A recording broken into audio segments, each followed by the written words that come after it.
Okay, dear students, in our last class, we discussed about different systems of unit. We have come to know about MKS system, CGS system, FPS system, as well as SI system. Now today, we are going to start types of units. Actually, there are two types of units, fundamental units and derived units. Now the question comes in our mind, what are fundamental units? The units that are independent of other units are called fundamental units. That means the units which don't depend upon other units, they are independent, like your meter, kilogram, second, Kelvin, etc. Let's talk about meter. We have come to know that the meter is the unit of length. Definitely it can be expressed in centimeter, kilometer, inch, foot, etc. But what is the main thing we should know? That all these units, centimeter, kilometer, inch, foot, all these are the units of length. That means meter itself is the unit of length. Meter can be expressed in terms of other units of length. That means of the same physical quantity.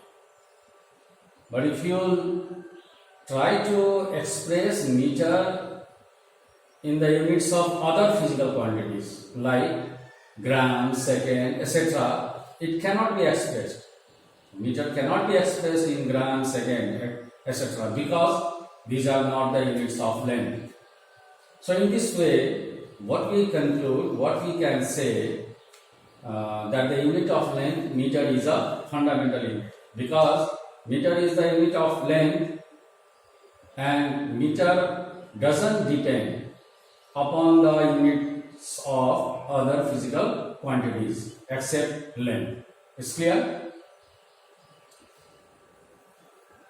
Some fundamental units: for length it's meter, for mass it's kilogram, for time it's second, for temperature Kelvin, for current ampere, for luminous intensity candela, for amount of substance mole.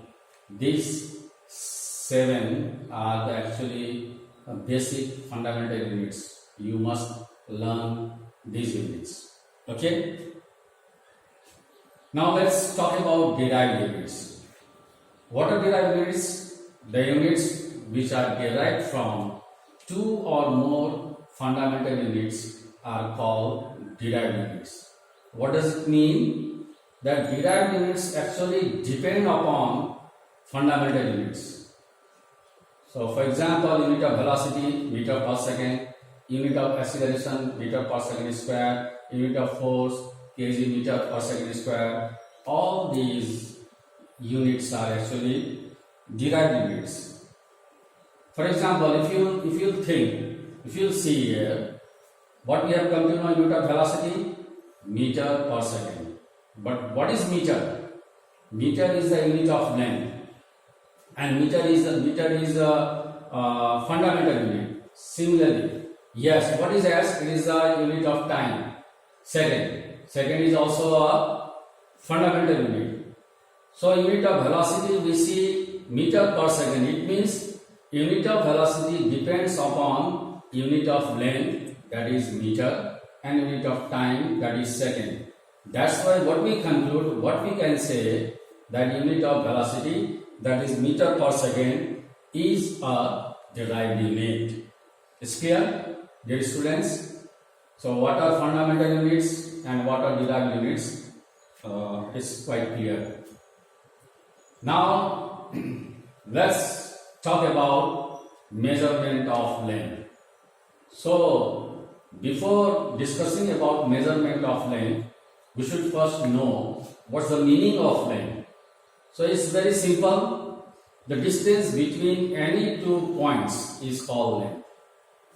Okay. Suppose what is the length of your room if you talk about?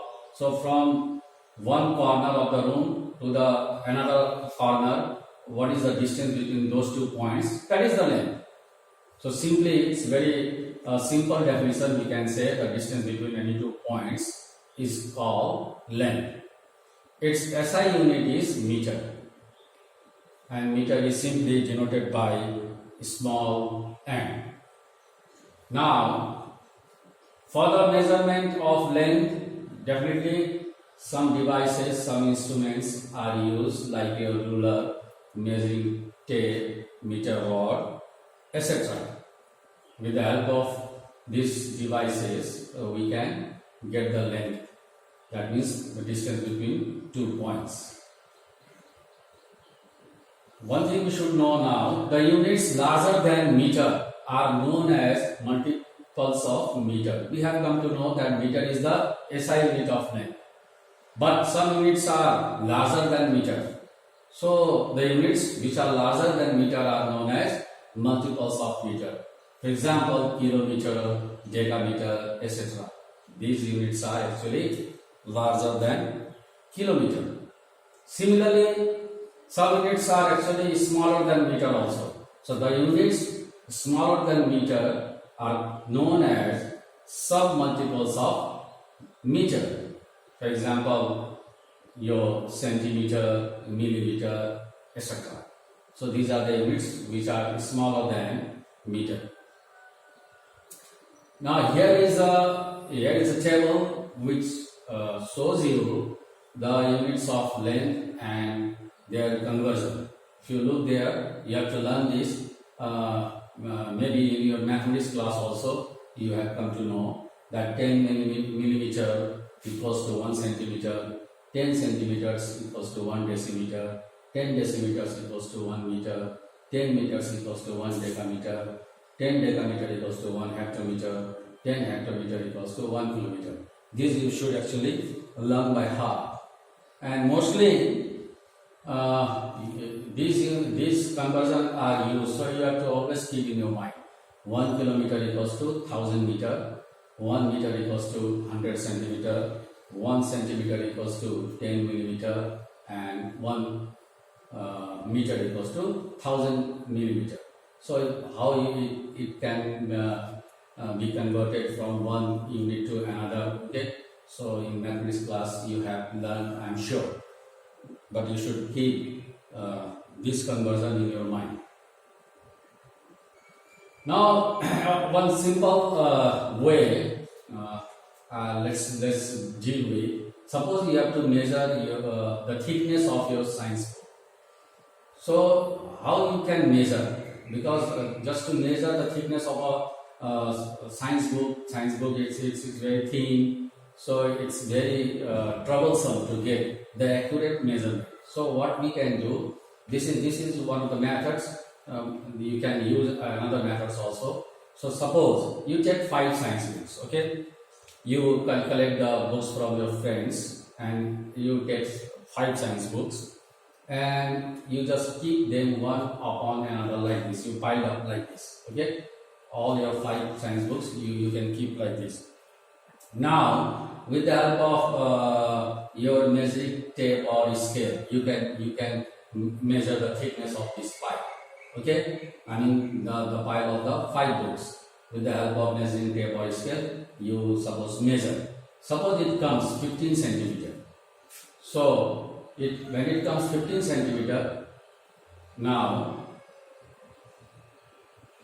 what does it mean? It means the thickness of the pile of 5 books is 15 centimeter. Okay. Now you have to find out the thickness of one book. Then what you will do? Simply you divide 15 centimeter by 5, because there are 5 books and the thickness of the pile of 5 books is 15 centimeter. You have to calculate the thickness of one book. So simply you will divide 15 centimeter by 5 and the result comes 3 centimeter. This result is the thickness of your science book. That is, thickness of your science book is 3 centimeter. So this is one of the way to find out the thickness of your science book. Okay, so for today I think we have to learn this much only. So basically what we have come to know, what are fundamental units and what are derived units, and what is length. Okay, how simply we can measure the length, and that much we have come to know. Rest we will deal in our next class. Thank you very much.